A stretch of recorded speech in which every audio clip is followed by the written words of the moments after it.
24 send நிலம். யார் சகுந்தலா வந்து ரஜினி பாய் வந்து சகுந்தலா பாய்க்கு ஒரு கிரையம் கொடுக்குறாங்க. அந்த கிரையம் வந்து 3ஆம் மாதம் 2017, ஆவணம் இன்னும் 17/19/2017 நடக்குது. அதற்கு பின்பு அவர்களும் சிட்டா மூலிமா பாதிப்பட்டு ஆண்டு அனுபவித்து வராங்க. அதுக்கு அடுத்து ரஜினி பாய் வந்து தீபக்கு 1 ஏக்கரா நிலமோ கிரையம் செய்து கொடுக்குறாங்க. கிரைய ஆவணம் எண் 1756/2017.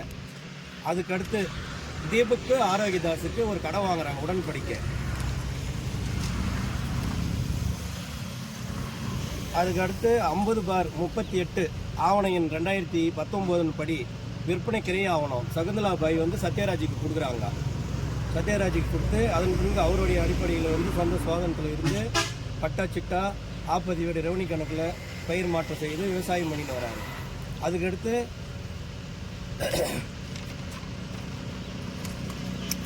சரண்யாவுக்கு கொடுக்குறாங்க 2019 60/60/22/2019 தேதி வந்து 23 செப்டம்பர் 2019 விற்பனை ஆவணம் தீபக் வந்து சரண்யாவுக்கு கொடுக்குறாங்க 1 ஏக்கர். அடுத்து 53/2020 ரஜினி பாய் வந்து சரண்யாவுக்கு கொடுக்குறாங்க. அதன் அடிப்படையில் சரண்யா கட்டை வந்து சுமார் 4 ஆண்டுகளாக சோதனை அடிப்படையில் இருந்து அவர் பெயர் ரெவன்யூ கணக்கில் பட்டா சிட்டெல்லாம் பயிர் மாற்றம் செய்து கொண்டு கடந்த 21 அக்டோபர் மாதம் 2024 சரண்யா என்பவரிடம் இருந்து 2000 மணி ஆகிய நான் கிரையம் பெற்று அன்றைய என்னுடைய சோதனத்தில் விட்டுள்ளார்.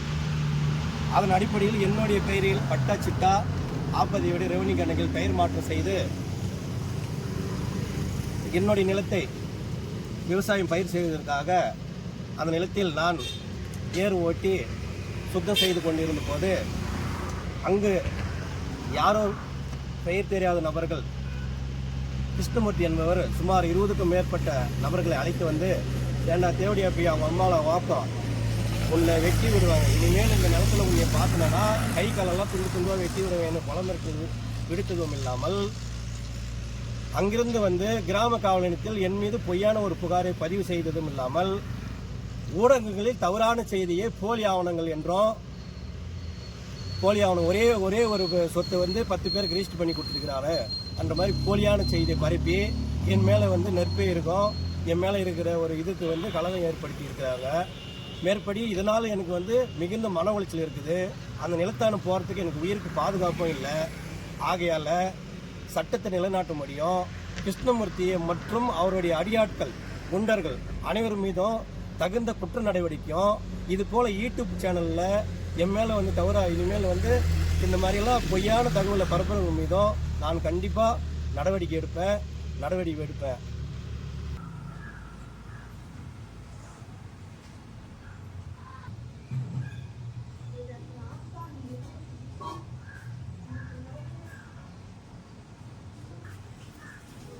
மேலும் வீடியோக்களை காண நவ் இந்தியா டைம்ஸ் யூடியூப் சேனலை சப்ஸ்கிரைப் பண்ணுங்க. பக்கத்துல இருக்க பெல் பட்டனை மறக்காம கிளிக் பண்ணுங்க.